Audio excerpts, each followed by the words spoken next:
Bom, vou falar então do mar, da exploração sustentável do mar e vamos ver até que ponto é que isso é possível ou não. Ora, cá está. Bom, sustentabilidade é uma palavra que está muito na ordem do dia. Os políticos, enfim, usam-se a toda a hora. Sustentável, sustentável, é uma coisa que está de facto muito na moda. Mas eu queria só definir muito bem, quando se fala de exploração marinha, de que é que se está a falar quando se utiliza a palavra sustentabilidade. E é tão simples quanto isto. Cada peixe que sai do mar tem que lá deixar outro. É tão simples quanto isso. Portanto, todas as contas que biólogos marinhos, biólogos pesqueiros, investigadores, etc., fazem, têm como objetivo único determinar quando, onde, tamanho, sexo, etc., como é que havemos de pescar, de forma a que quando tiramos, fica lá outro. E está feito. Portanto, muito simples. Ora, antes de começarmos aqui a falar destas coisas mais à sério, quero só pintar aqui um retrato muito rápido. Este amigo, enfim, Senhor Jesus, da família Cristo da Nazaré, não esta Nazaré, mas outra, famosíssimo, como sabem, dava-se muito com pescadores. Adotou um estilo de vida, enfim, assim mais flower power, mais love and peace, e dava-se muito com pescadores. Os pescadores adoravam-no porque quando a coisa corria mal, pediam-lhe e ele, está bem, pronto, rede cheia, e era do melhor.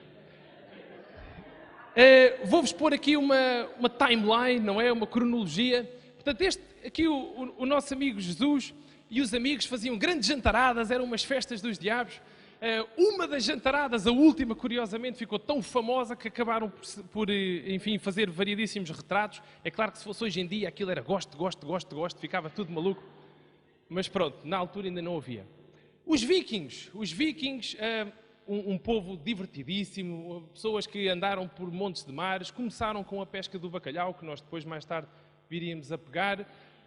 Curiosamente, muitas pessoas não sabem isto, e isto é a sério, a palavra quiosque é de origem viking, muito poucas pessoas sabem isto. E não deixa de ser divertido especularmos um bocadinho como é que terá aparecido a palavra quiosque num ambiente viking. A minha teoria é de que, no fim de cada invasão, as pessoas invadidas tinham a oportunidade de ir comprar as suas orelhas, braços, narizes, ao quiosque, o que não deixa de ser uma ideia brilhante e muito empreendedora destes rapazes.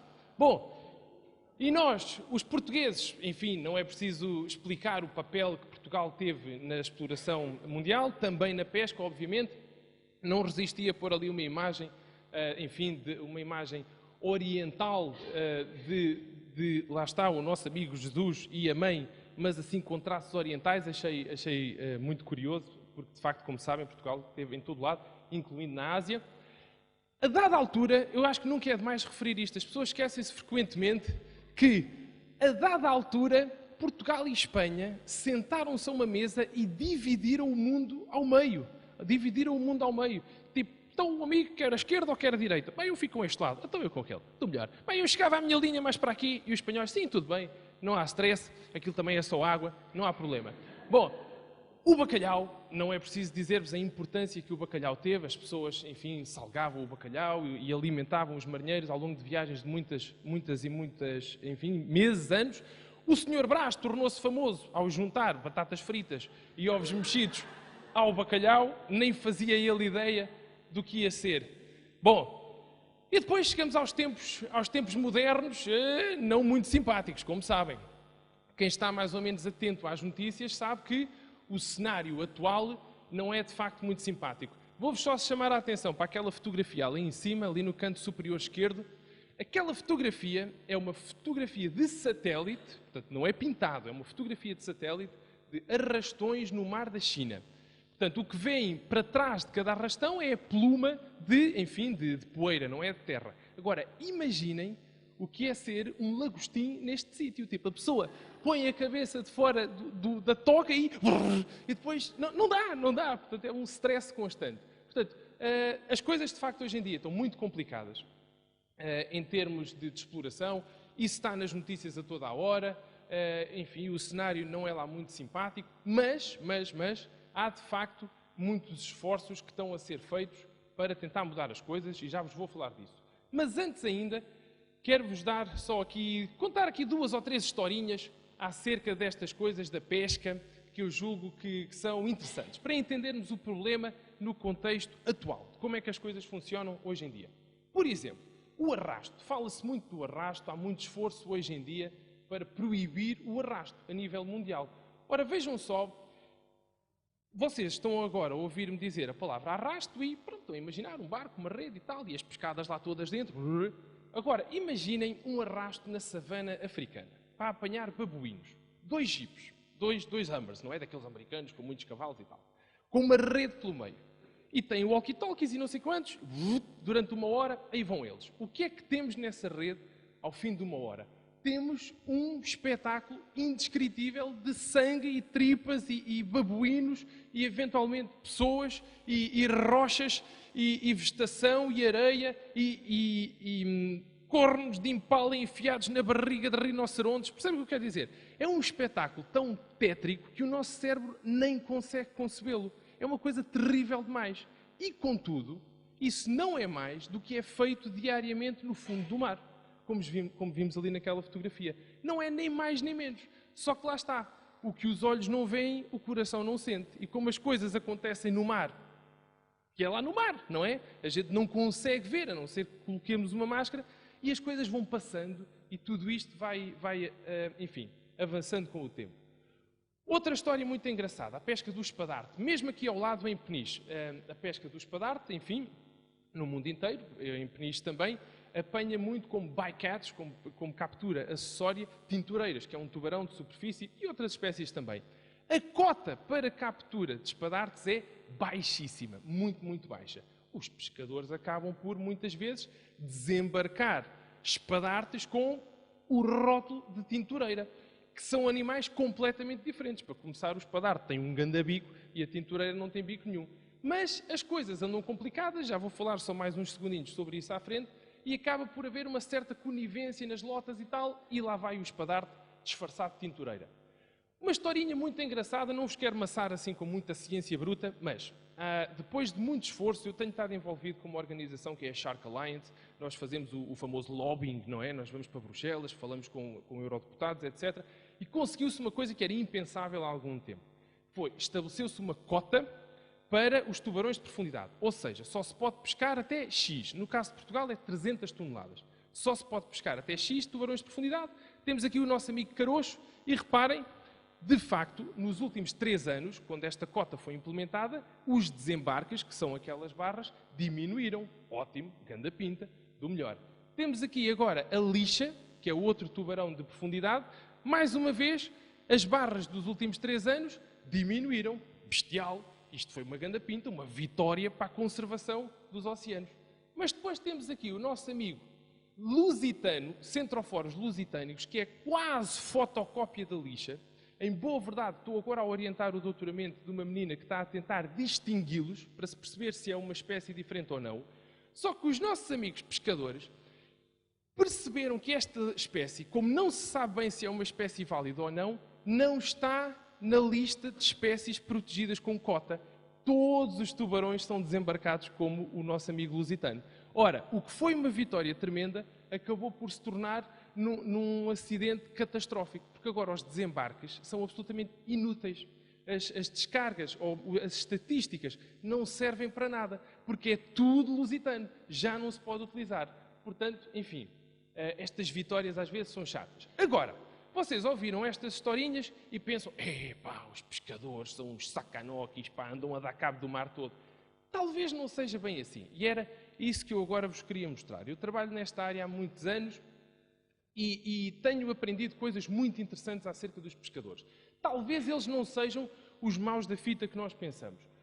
Eu nunca vi, por exemplo, um pescador ir para casa de carro. Nunca, nunca. O pescador vai para casa numa Famel Zundap, daquelas que fazem e que nós tampamos os ouvidos, vai de autocarro, vai de bicicleta. Depois temos os mestres das embarcações que, enfim, já têm assim um carrito um bocadinho mais modesto, mas também nada de especial. E os mestres ainda por cima são os que levam com as multas, são os que são apanhados pela polícia marítima e têm aqueles problemas todos, como este amigo chegou à terra e tinha o carro bloqueado, que é muito aborrecido.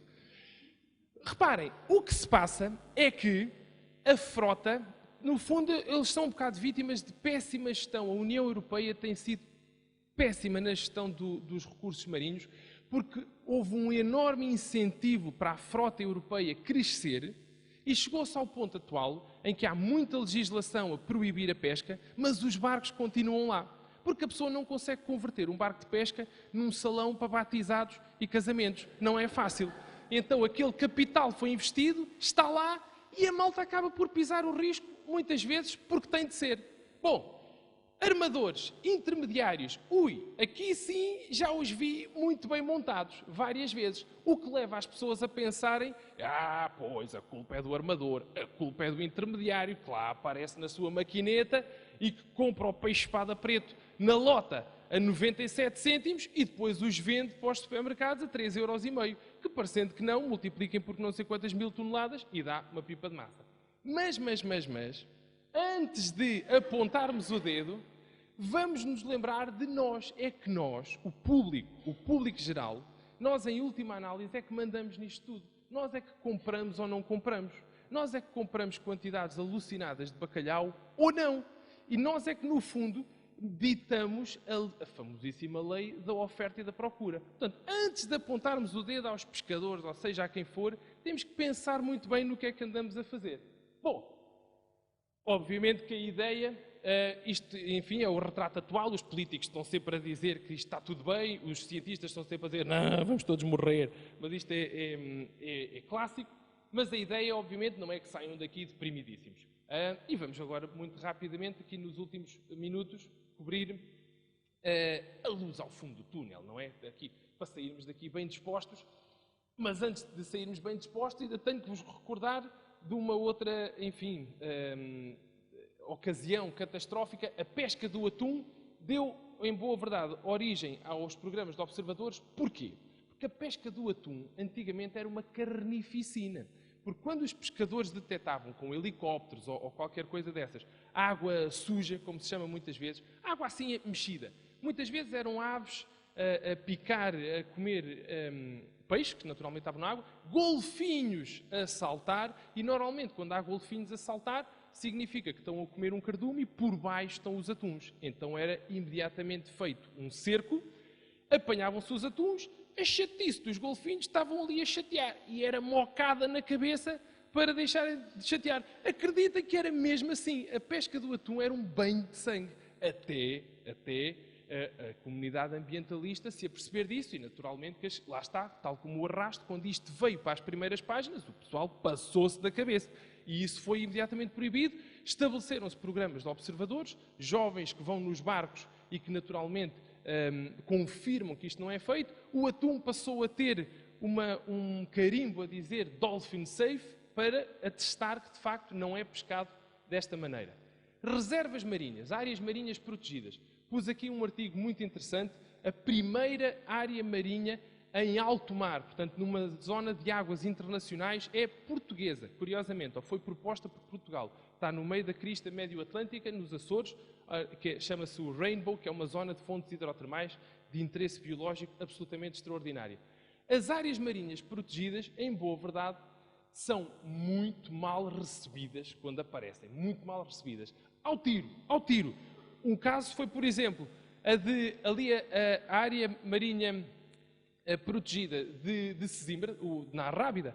Aquilo foi um escabeche. Vocês não estão bem a ver. Houve, de facto, pancadaria, pessoas presas e não sei o quê. Ninguém queria. Não sei quantos anos depois, os pescadores são os primeiros a concordar que nunca houve tanto peixe naquela zona. Graças ao famosíssimo efeito que chama-se de spillover. É como proteger a galinha dos ovos de ouro. Os peixes não ficam parados na reserva. Os peixes crescem, multiplicam-se e saem da reserva. Portanto, há um spillover, não é? Saem para fora. E graças a isso, protegemos a galinha dos ovos de ouro e vamos tirando ovos para o resto da vida sem qualquer problema. Curiosamente, tem sido cada vez mais fácil proteger áreas marinhas graças a este argumento. Eu falava há algum tempo em Bruxelas, curiosamente, com um advogado irlandês que tinha acabado de sair do tribunal, onde tinham ganho, tinham estabelecido uma área marinha protegida na Irlanda, com este argumento. É que os cidadãos não pescadores, como nós, não é? Têm tanto direito a ter o mar não explorado, como as pessoas pescadoras têm direito a pescar o mar. E com este argumento tão incrivelmente simples, nos tribunais têm sido estabelecidas áreas marinhas uma atrás da outra. Bom, muito rapidamente, estou mesmo a concluir, voltando àquele ponto atrás, nunca esquecer a escolha do consumidor. Nós em última análise, nós, o público, é que acabamos por ditar cartas. Se forem ao site do Oceanário, por exemplo, não é para fazer publicidade, mas trabalhei lá há muitos anos, naturalmente tenho uma ligação emocional forte, podem descarregar aquele cartãozinho, o cartão SOS Oceano, que vos diz os peixes verdes, amarelos e vermelhos, aqueles que podemos consumir sem qualquer tipo de preocupação e aqueles que devemos evitar. Por exemplo, temos ali o McDonald's e o Nobu. O Nobu é um restaurante ultra exclusivo em que se comem coisas extraordinárias, podem ir lá jantar, vão ver a Angelina Jolie com o Brad Pitt, etc. É um sítio absolutamente extraordinário, só há 2 ou 3 no mundo. Qual dos dois é que será mais positivo de uma forma ambiental? É o McDonald's, exatamente, porque são absolutamente paranoicos com os recursos marinhos que compram. O McFish é feito de espécies que foram apanhadas de um modo ambientalmente correto, cumprindo as cotas, etc. No Nobu, provavelmente, e sem querer ser foleiro, vão comer sushi daquele atum que está em vias de extinção e que provavelmente estão a comer o último bocado no planeta daquele atum. E é por isso que vão pagar só 173 euros por aquele bocadinho. Bom, ora bem, não esquecer também a intervenção pública. Há petições, há muita coisa. A Shark Alliance, mais uma vez, está neste momento com uma petição para se protegerem os tubarões em águas europeias. Nunca se esqueçam de um aspecto importantíssimo. É muito divertido estarmos no Facebook, gosto. Mas se não fizermos a nossa voz chegar a quem decide, não vale a pena. Nós, no ano passado, fizemos uma campanha bestial para que fosse aprovada a legislação que evita o fim do porte das barbatanas tubarões em águas europeias. Como é que nós conseguimos? Dinamizámos a coisa em palestras, em Facebook, etc. Mas pusemos toda a gente a mandar e-mails para os membros do Parlamento Europeu.